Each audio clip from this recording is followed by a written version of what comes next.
Alrighty, how's it going, everybody? Ladies and gentlemen, boys and girls, Texas Man back here with another video. I hope that you guys are all having a spectacular day. If you guys would please give this video a thumbs up. If you guys do enjoy it, subscribe, of course. If you guys have not already, also doing the biggest favor of all, make sure you guys hit that bell notification button. Select all for all notifications so you guys don't miss out on future content. Also, do check out my Doctor Who playlist. I have talked about Doctor Who in the past extensively, whether it's Doctor 9, 10, 11, 12, 14, and 15. And also, if you guys want, I do stream on Twitch at Douglas447 at least once a week. But in this video, and this is a video that has been highly requested for me to do, so it is here, hooray. But this was a video not only highly requested for me to do, but the fact that it got delayed so long, because obviously the season 1 finale of Doctor 15 has come, The Empire of Death, and the delay honestly was due to two things. First of all, vacation with family, and second of all, the lack of interest. I had no interest in watching this season 1 finale of Doctor 15's run. I just had no interest, and I guess I just it was a real struggle for me to get the energy to click onto Disney Plus and to watch the season 1 finale. I saw the 3 specials that they did with the 14th Doctor, with the 14th Doctor being David Tennant, and then his transition into the 15th, transition, if you want to call it that, the transition of the Doctor to Ncuti Gatwa as Doctor 15, and then I watched the episode Church on Ruby Road, and then I stopped. I saw clips of Space Babies and whatever that second episode was with the drag queen, and I just couldn't. I saw other little snippets and clips of the other episodes online. I asked you guys, should I watch the season finale and talk about it, and now here we are, and I just finished watching it, and now I'm going to talk about it, the good, bad, and the positive and ugly, mostly the ugly. So my hope was that the episode would be at least decent, because from what I have seen of this new era of Doctor Who, since Disney basically controls BBC, I knew it wasn't going to be a good episode. I didn't expect it to be great. I didn't expect it to be amazing, awesome, spectacular, 10 out of 10. I just wanted it to be at least a decent enough episode and a decent enough season 1 finale for Doctor 15. And that's what it is. It's decent enough, it's serviceable enough as a Doctor Who episode. As somebody who didn't watch the entire season from start to finish, I'm sure there's little subplots and there's these other characters that have shown up that I don't know. But these other characters that have shown up and these other subplots that are throughout the season that are slightly mentioned and kind of wrapped up in this finale, I don't feel like I've missed anything, because they're boring characters, they're boring subplots that didn't get me excited when something grand or spectacular happened with these side characters or side plots.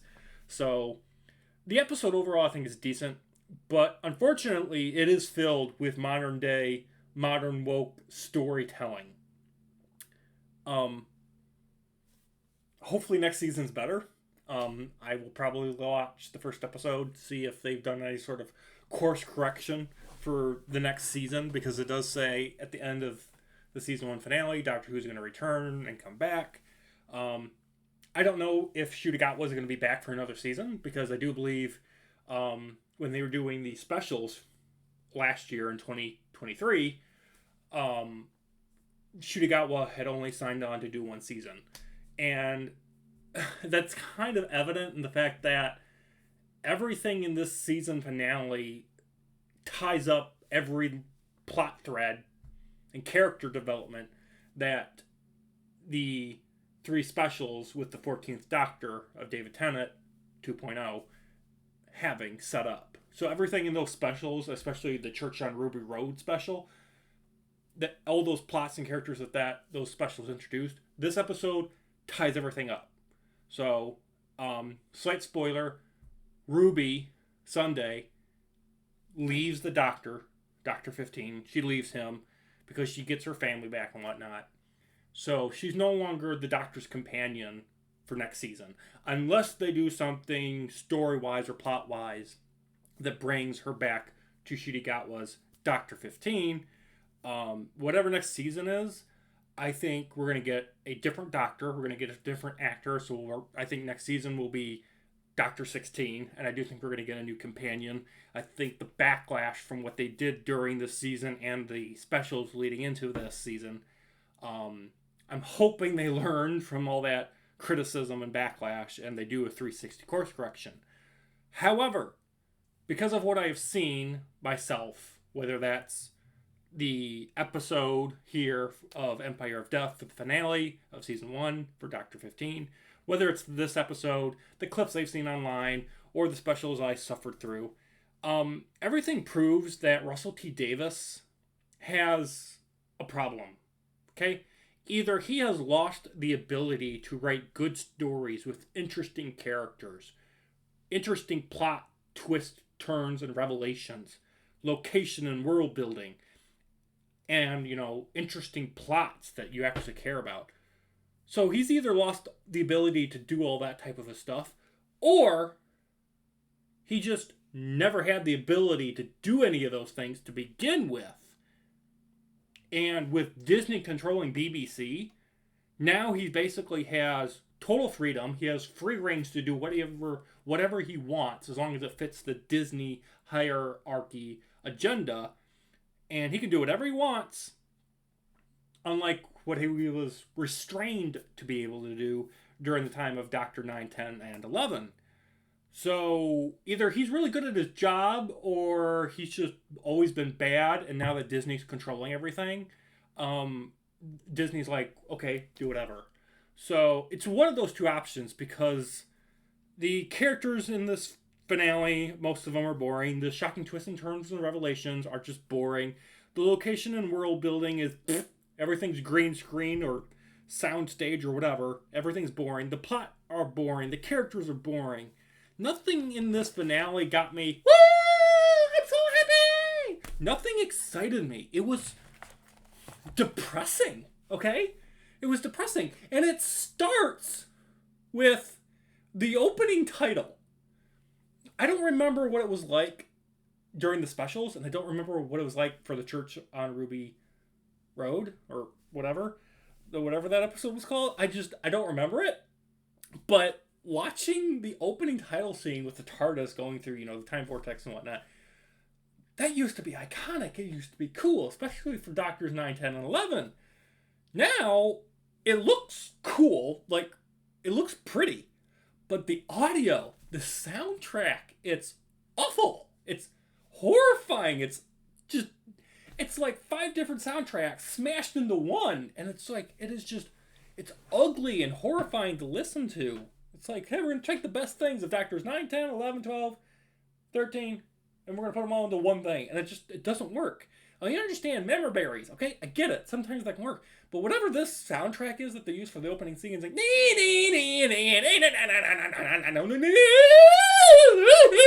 it's like, oh, I'm sorry if that was horrifying to listen to, but that's what it sounds like when you're listening to the opening title scene for Doctor Who now. It's like, oh, pull my ears off and burn them. It was just horrifying. The first thing I want to get into now, when it comes to the episode specific, the second thing I want to talk about. So we've talked about the title scene. I want to talk about the second thing. There's this character. I don't know who he is, because like I said, I haven't watched all the episodes for the season. No, I do not plan to watch them, because that just would kill my brain cells, and I like them. Thank you. There's this little boy, and he's got this scooter. And at the beginning of the episode, the main villain, which I cannot remember their name. There's some sort of Egyptian god of death or whatever. So I'm just gonna call him villain of the episode. So there you go. Yeah, some sort of evil hound killer death dog god thing. I can't keep track anymore. But he's there. This boy is there, and he's on this like scooter, and I guess maybe he's disabled or something. But he's at unit headquarters, and he's surrounded by all the other adults and whatnot, battling the new big bad guy that's attacking unit headquarters, in the UK. Why is this kid, this boy, he's got to be like maybe 10, maybe? He is surrounded by death and destruction. First of all, why is he at unit headquarters? Second of all, why is he participating in trying to defend unit? Third of all, why does his scooter have the ability to shoot bullets and lasers and his scooter not bounce back because of the force of you shooting a gun? See, here's the thing. And I know this from personal experience. When you shoot a normal firearm, it doesn't matter if it's a pistol, a little magnum, an AR, an SMG, a sniper, an LMG, a rocket launcher, a grenade launcher, a torpedo, okay? There's this little thing called recoil. There's this little thing called physics that does exist on planet Earth here, okay? When you shoot a gun, the bullet goes out, and then you have an impact where the gun will force whoever's holding the gun to go backwards. Now, obviously, if you're standing correctly and whatnot, you're not going to get launched backwards. But this boy is standing on a scooter. The scooter has wheels, okay? There is no way this scooter defies the laws of physics and gravity, and he's able to just stand there and go ding ding ding ding ding ding ding ding ding ding ding ding ding ding ding and shoot at the enemy big bad guy with his machine gun bullet and laser firing scooter, and him not go whee. Okay, that's not reality. So, when it comes to the opening big battle fight scene at the beginning of this episode, reality gets completely shot into outer space. Yes, I know what I said. So reality for this episode, for it being a finale, is completely gone. Next, I want to talk about the fact that I think the villain of the finale was actually terrifying. He was powerful. He could literally teleport you from anywhere from the universe to his exact location. And he was terrifying in the fact that he could just kill everybody because he's been setting this up for a long time. So this terrifying god of death kills everybody on Earth. Okay? He kills everybody on Earth, and then because he's been basically hitching a ride on the TARDIS while the Doctor's been to, millions and billions of planets over the course of, the show's runtime, he's placed his own agents to spread his smoke of death and destruction on every single place the TARDIS has been. So he ends up wiping out 99.99999% of life in the universe. Not just humanoids. He wipes out all the water, all of the suns, all of the moons, all of the gas giants, all of the greenery. He even has the ability to use the smoke of death to wipe out inorganic things. So he wipes out all of the Daleks. He wipes out all the Cybermen. He wipes out all the Ood. It's kind of nice to see that the Ood, even though they're really not in the show anymore, they're still mentioned at least as canon, so that's kind of nice. So he wipes out everybody. And he wipes out basically the entire universe. And it is the Doctor's fault because, he's been to so many places. And, it kind of makes us kind of rethink, like, maybe he shouldn't be going everywhere because maybe somebody will use his TARDIS as a weapon? So, in that fact, the villain is actually terrifying and menacing because he's using our hero and his adventures against the entire universe. So I like that. There's also some flashback moments of past and better doctors. There's this thing where they kind of like smash all of the past 13 doctors' TARDISes into one, and it just obviously looks like a jumbled mess because it would be. So I like that they did that. So that was kind of cool. How the Doctor defeats the villain, God, dog of death thing, and restores life to all the people, it made sense. I'm happy about that. It wasn't a convoluted, timey-wimey explainy thing like in past episodes where they're finales. So I'm happy that it at least made sense. Um, it just kind of felt anticlimactic. Like, I'm like, okay, they're not going to keep everybody in the entire universe dead. They're going to do something. But it just felt really anticlimactic. Last couple things I want to talk about. The revelation of who Ruby's mother was, honestly, was was just not good. It was anticlimactic again. It's just this special nobody, this very ordinary person. I was expecting it to be somebody of importance. They make it in the show like, oh, the reason that she's not important is the reason why she was the key to our victory. And I'm just like, yeah, being ordinary is actually cool. I'm sure there's a lot more people than one mother on planet Earth in the entire universe, also, by the way, that's just ordinary. So, they really don't, like, make the revelation and twist and turn of who Ruby's mother is all that interesting. And that's kind of like one of the plots of this entire season. I mean, that's what kind of was established with that Christmas holiday special. The church on Ruby Road is like, who's Ruby's parents? And it just kind of felt, the reunion scene of Ruby and her mother, and honestly, I can only even remember the mother's name, what her character is. It's just called it Ruby's mom. So that reunion in the coffee shop I thought was pretty cool. But, overall, this episode, it does tie everything up. It ties up everything from all the events from the original specials, like I said earlier. It's just... It was an anticlimactic finale. It's a decent enough send-off to end season 1 of Dr. 15. I'm just like...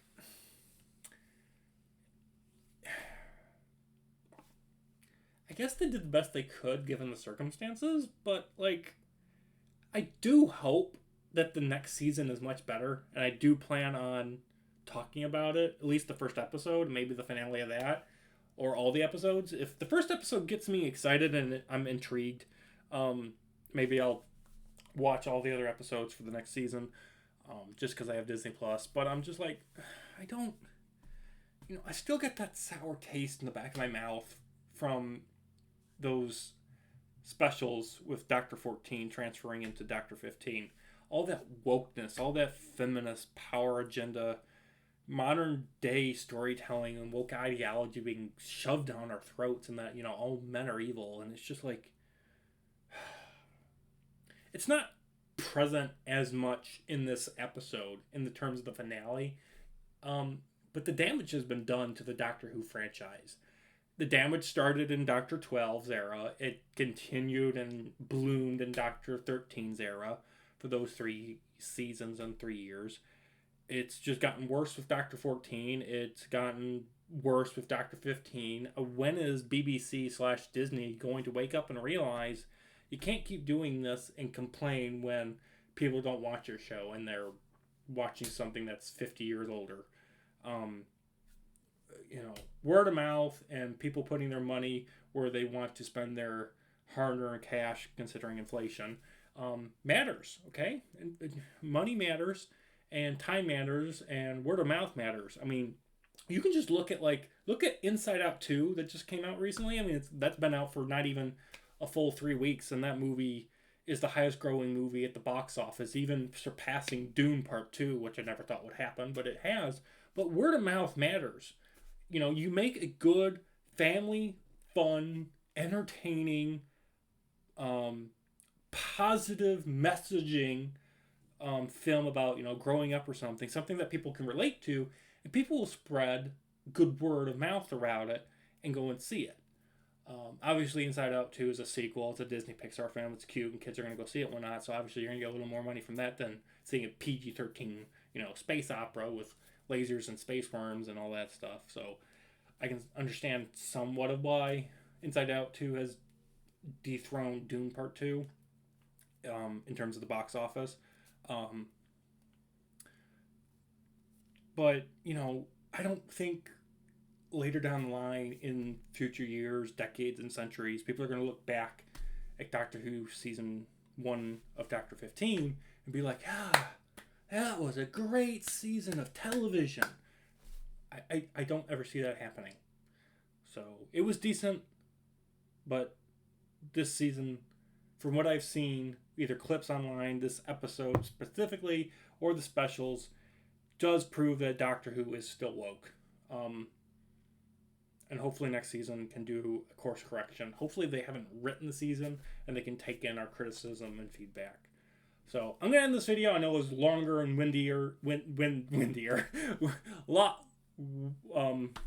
just a lot of rambling. But I hope I got my point across. Thank you guys for watching. Have an excellent day. I'm not gonna give this episode a score. You know what? No, I'm gonna give it a score. I'm gonna give it a 2. I'm gonna give it a 2 out of 10, and I think that's being gracious. There was a few things I liked here and there, but overall, it's just like, I'd rather go fold laundry. Alright, guys, that's going to do it. Thank you for watching. Have an excellent day, and I'll see you guys in the next video and or stream. Bye, guys.